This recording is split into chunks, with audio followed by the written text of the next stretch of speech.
Hello girls, आप लोग शादी के जोड़े खरीदने के लिए कहाँ कहाँ जाते हो और कितने पैसे खर्च करते हो?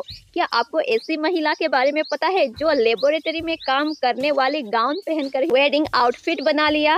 तो चलिए आज उनके बारे में कुछ बातें कर लेते हैं।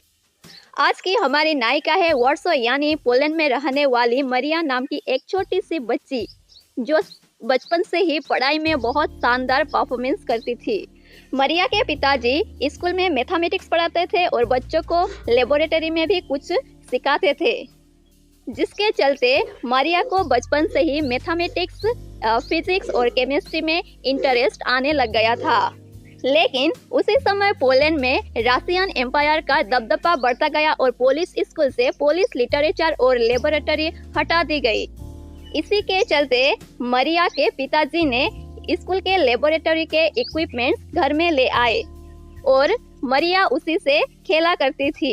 जब हमारी कहानी की नायिका बड़ी हो गई तब वो पेरिस चली गई और अपने बहन और जीजाजी के साथ रहने लगी। फिर उसने यूनिवर्सिटी ऑफ पेरिस के क्वार्टर में रहते हुए फिजिक्स, केमिस्ट्री और मैथ की पढ़ाई की।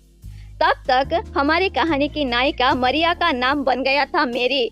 जब वो पढ़ाई कर रही थी उसको रिसर्च के लिए एक लैब की जरूरत थी।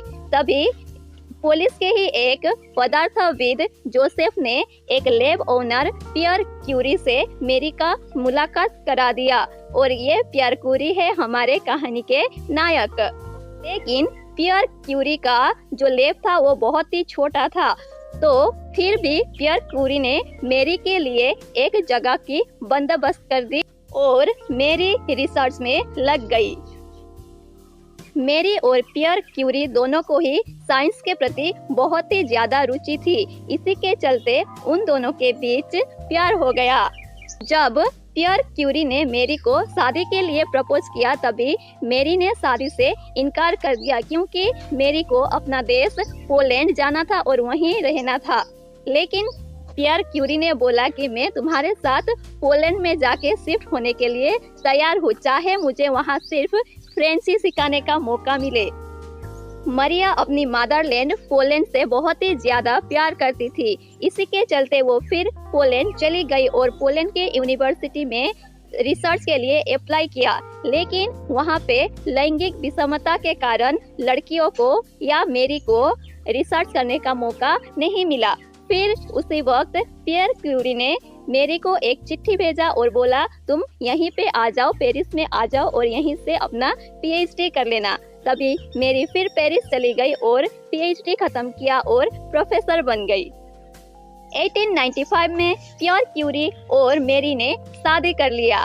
उस शादी में मेरी ने पहना था लैब में काम करने वाला ड्रेस और उन लोगों ने बाकी पैसा बचा के रखा ताकि पियर क्यूरी एक लैब बना सके बड़ा वाला।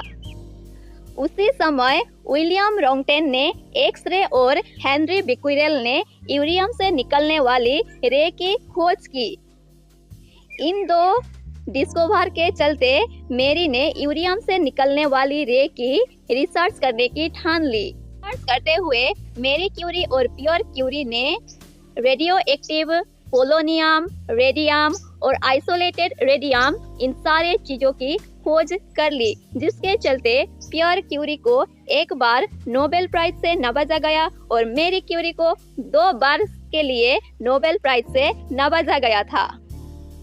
जो पोलोनियम एलिमेंट था वो मेरी क्यूरी के मदरलैंड पोलैंड से नाम लिया गया था।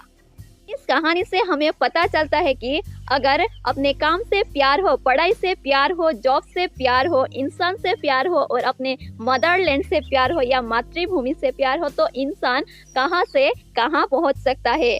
आज की कहानी इतने में ही खत्म। फिर मिलेंगे अगली कहानी में, तब तक के लिए बाय बाय।